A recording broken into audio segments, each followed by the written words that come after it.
Bon, là, on va continuer la mise en après de l'arceau et des parties de caisse qui sont à nu. Mais avant toute chose, on va dégraisser un petit coup. Donc avec de l'essence F, c'est un petit peu moins volatile que de l'acétone, mais ça dégraisse également assez bien.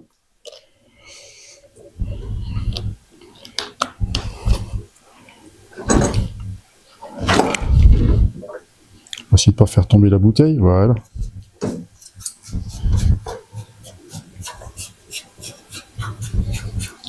Là, c'est toutes les parties qu'on a meulées précédemment suite au point de soudure.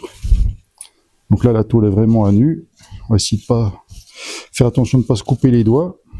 Il y a des morceaux de parties saillantes qui sont un petit peu tranchantes, donc on va faire gaffe. Voilà. Également passer un coup sur l'arceau. Sur les parties qui méritent qu'on mette un petit coup d'après. Comme je disais l'autre jour, en carrosserie, la préparation, c'est déjà 50% du travail, un bon travail assuré. Si on ne fait pas cette prépa-là, on a un résultat de merde, si vous me permettez l'expression.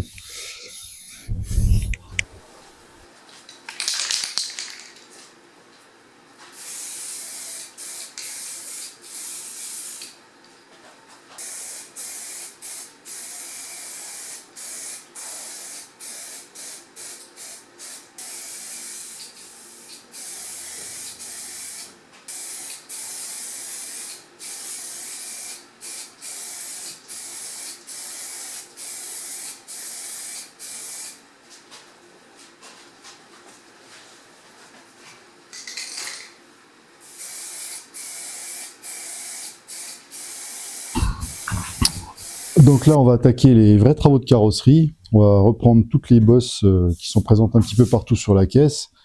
Et ce qu'on va faire au préalable, c'est qu'en lumière rasante, lumière naturelle rasante, on va toutes les localiser avec un marqueur. Ça nous permettra après de décaper les zones concernées et d'attaquer les mastiques.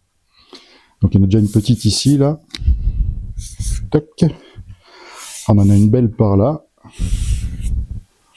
Comme ça. Alors la main, c'est le meilleur outil du carrossier. On passe délicatement, on sent toutes les imperfections. Il y a bien évidemment la zone de la soudure. Celle-là, on peut l'entourer, mais elle est facilement visible. Puis après, on arrive sur l'aile arrière, où il y a des dégâts un petit peu plus importants. Ici, une petite là. Il y en a une grosse par là, qui nécessitera certainement de repousser la tôle depuis l'intérieur du coffre. Une petite bosse par ici.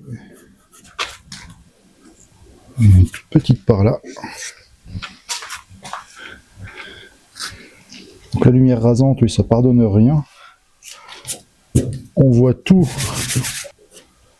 Et une petite ici également. Voilà.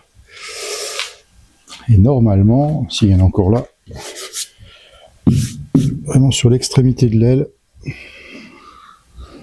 deux petites. Voilà. Donc là, on a localisé toutes les zones qui posaient souci. Un petit peu de corrosion par là, qu'on traitera par la même occasion. Ici, on a quoi? Non, on est bon.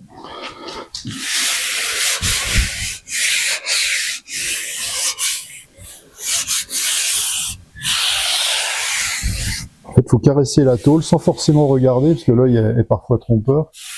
Avec la main, on sent toutes les petites imperfections. Donc là, on est bon, c'est une zone qui avait déjà été refaite. Ici, on est bien. Donc là, on l'a vu, là, on l'a vu. Et là, on est bon. Donc là, maintenant, on va attaquer le décapage des zones concernées, des zones qu'il faudra débosseler et mastiquer. Donc avec ça, un petit disque à lamelles. Et puis ça devrait aller pas trop mal sans trop attaquer la ferraille.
voilà ce qui arrive quand on vérifie pas son matériel. Suite à un problème de batterie dans les micro-cravates, j'ai pas eu de son sur les prises de vue qui vont suivre. Du coup, je vais les commenter en voix off en essayant de coller au mieux aux images. Quand le hangar s'est effondré sur la voiture, elle a subi de nombreux dommages, et notamment une tuile qui est tombée juste sur la nervure de l'aile arrière. Donc ce que j'ai fait, c'est que j'ai mis à proximité mon petit chauffage à gaz qui permet de réchauffer un petit peu la tôle pour la rendre légèrement plus malléable et plus facile à travailler. L'idée, c'est donc de travailler sur la bosse en la repoussant depuis l'intérieur dans la direction opposée du choc qu'elle a subi, en utilisant cet outil qui s'appelle une cuillère de carrossier et qui permet de retravailler la tôle depuis l'intérieur de la voiture. Alors ce qu'on va faire, on va repousser délicatement par étapes, en vérifiant à chaque fois qu'on n'a pas trop repoussé pour ne pas recréer une bosse positive, c'est-à-dire une bosse qui dépasserait de la carrosserie. Si on regarde bien, on voit bien la tôle qui travaille, qui revient vers l'extérieur au fur et à mesure que j'appuie avec la cuillère depuis l'intérieur du véhicule. Ce qu'on constate également, c'est que la tôle était détendue suite au choc, et maintenant que la bosse est redressée, on a à nouveau la rigidité d'origine de l'aile, qui ne s'enfonce plus quand on appuie avec le doigt, ou quasiment plus. Voilà, la tôle est revenue globalement dans sa position initiale. Les derniers creux qu'on a sur l'aile, on les rebouchera à l'aide d'un mastic qui permettra une finition nickel et puis de obtenir le lissé d'origine de l'aile dans la continuité de la tôle existante. On va procéder maintenant au rebouchage des derniers trous et des dernières aspérités avec un mastic de carrosserie. Le produit se présente sous forme d'une pâte blanche, assez épaisse, assez visqueuse, que l'on mélange avec un durcisseur, et les deux produits, une fois mélangés, catalysent et deviennent durs au point qu'on peut les poncer et on obtient quasiment la dureté d'un plâtre. Les mastiques, vous avez plusieurs qualités en fonction de la taille du grain et de l'utilisation qu'on veut en faire. Alors le produit que j'utilise, c'est un mastic mixte qui sert au rebouchage mais également aux travaux de finition. Donc on met une bonne noisette de mastic, on rajoute quelques gouttes de catalyseur, il ne faut vraiment pas en mettre beaucoup parce que plus on en met, plus le produit va durcir vite et du coup la durée d'utilisation sera réduite d'autant. Et on mélange pour obtenir une pâte homogène à la couleur uniforme.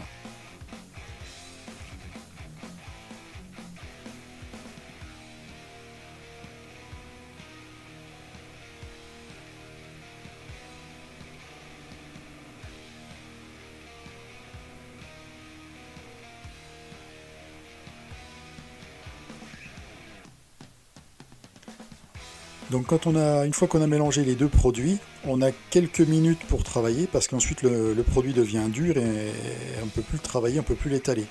Donc il faut vraiment travailler par petites quantités pour être sûr de ne pas en perdre, de ne pas en gâcher et de pouvoir l'étaler tant qu'il est dans ses conditions optimales d'utilisation. Donc là je procède à la première mise en place du mastic, c'est vraiment pour reboucher les plus grosses aspérités. Donc l'idée c'est de travailler par petites touches successives en essayant d'avoir un résultat de surface le plus lisse possible parce que tout ce qui est aspérité et bosse, c'est des choses qu'on devra poncer par la suite.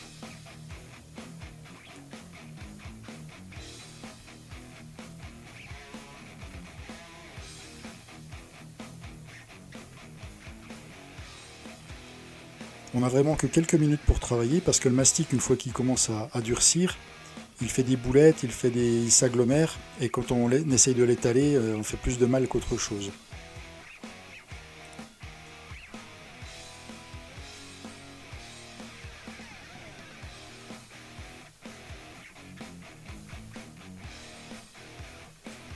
Et maintenant on procède au ponçage du mastic.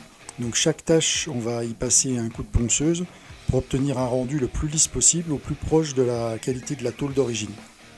Mais ça c'est la première passe. Ensuite on vérifiera la planéité de tout ça, quitte à remettre un petit peu de mastic dans les derniers petits creux et bosses, pour enfin obtenir un résultat final.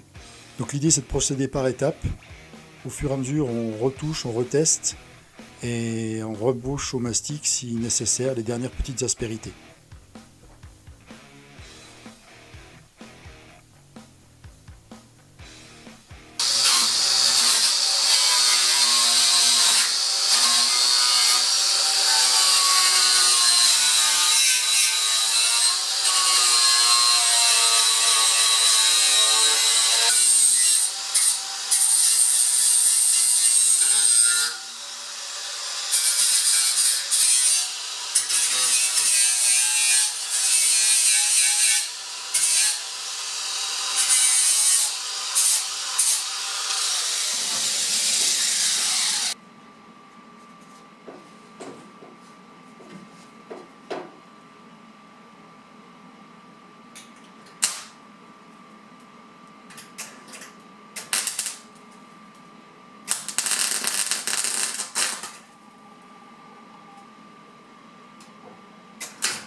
voilà, montant remonté, ressoudé.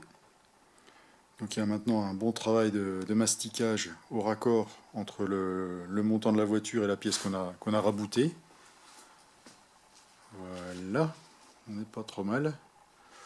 Et j'ai présenté la baguette qui est là, et maintenant elle plaque bien tout le long. Je vais essayer de vous faire un montage comme ça. Et maintenant on voit ici, ça plaque correctement. Donc on n'est pas trop mal. Opération terminée. Et aujourd'hui, on va changer un peu des travaux habituels de carrosserie. Et puis on va regarder pour faire les découpes dans le tableau de bord. Parce que avec l'arceau qui passe par là, on a les pieds d'arceau avant qui passent ici et là-bas. En fait, il faut faire une découpe dans le coin de chaque tableau de bord pour pouvoir l'installer, sinon il ne passe pas. Donc ce qu'on va faire, c'est qu'on va prendre une cote par rapport à un point fixe qu'on connaît. Ce trou de fixation du tableau de bord, qu'on retrouve également là-bas dans le tableau de bord lui-même. On va prendre une cote comme ça pour voir où se situe l'arceau. On va prendre une cote aussi depuis le tablier là, parce que le tableau de bord vient se plaquer contre. Ça nous permettra ensuite de matérialiser sur le tableau de bord en lui-même la découpe qu'on doit effectuer. Alors, si on prend comme ça, on a globalement 29 cm à l'axe du trou, et puis ici, 8 cm. Donc 29 depuis là jusqu'à l'arceau, et 8 dans le sens là. On va vérifier de l'autre côté, voir si on est pareil. Donc ici, on a 29 aussi. Et puis là, 8 cm. Donc déjà la bonne nouvelle, c'est que l'arceau est posé symétriquement dans la caisse, ce qui est plutôt pas trop mal. Donc maintenant ce qu'on va faire, c'est le trou de fixation du tableau de bord, il est là, c'est ce qui correspond au filetage dans la caisse. Et on va reporter nos 29 cm depuis là, pour voir où se situe l'arceau, et 8 cm donc depuis l'appui vers ici. Et ça nous permettra déjà d'avoir une idée globale de la découpe à effectuer. Hop, un petit crayon qui va bien.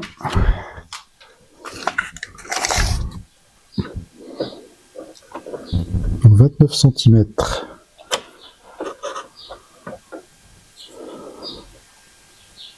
On est là, donc là on est bord arceau. Et si on prend 8 cm depuis le tablier, on est ici. Donc on va prendre 1 cm de plus.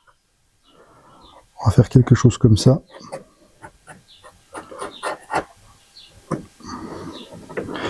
Et puis un petit peu plus par ici également. Histoire d'avoir un petit peu de marge de confort. Et maintenant, on découpe.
Bon, ça y est, tableau de bord en place.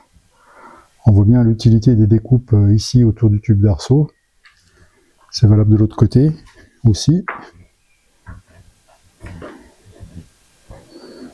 Voilà. On s'est laissé la marge que j'expliquais au début, le petit centimètre autour du tube. Bon, désolé pour l'état du tableau de bord, il est vraiment très poussiéreux. Mais vous verrez que après un bon nettoyage, le résultat final sera plutôt sympa, mais on en reparlera dans quelques épisodes. Alors pour le mettre en place, pas tout simple non plus, parce que si on regarde ici, on a très peu de marge au niveau du tube d'arceau, du tube d'angle de pavillon. Mais bon, vu les découpes qu'on a faites, on a été obligé de couper à 2-3 endroits. On voit ici par exemple. On était obligé de couper à 2-3 endroits, mais ça permet maintenant de le rentrer et le sortir sans trop de mal. Voilà, donc un bon boulot effectué, une belle étape effectuée. Et maintenant, on passe à la suite. Alors la suite c'est quoi? C'est un petit peu de déballage. On va pas utiliser le terme anglais d'unboxing. Il y en a plein qui utilisent ce terme-là. On est en France, il y a des mots français pour le dire. Donc un peu de déballage de colis. Donc un petit colis reçu la semaine dernière d'un particulier sur le Bon Coin. En fait, ce sont des écopes qui vont venir sur le système de freinage avant pour refroidir un peu mieux les freins. C'est un peu la maladie des Subaru, on en parlera plus tard. Mais les freins ont tendance à chauffer et à devenir vite moins performants. Donc là, c'est des belles écopes en alu qu'on vient positionner sur le pivot à l'avant qui permettent de mettre un boa ici qui vient prendre de l'air frais dans la face avant du véhicule. Et j'ai trouvé ça sur le Bon Coin pour la modique somme de 25 €. Donc j'ai pris ça de suite.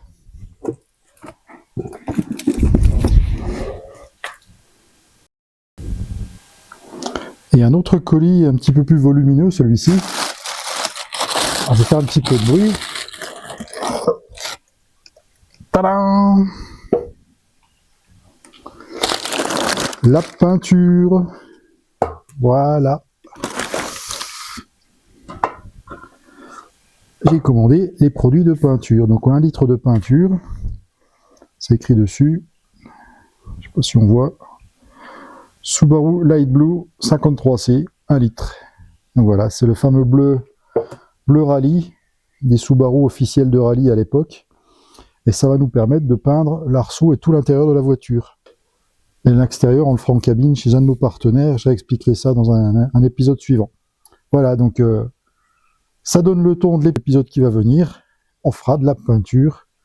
Et on va enfin commencer à voir le résultat final de cette voiture de course.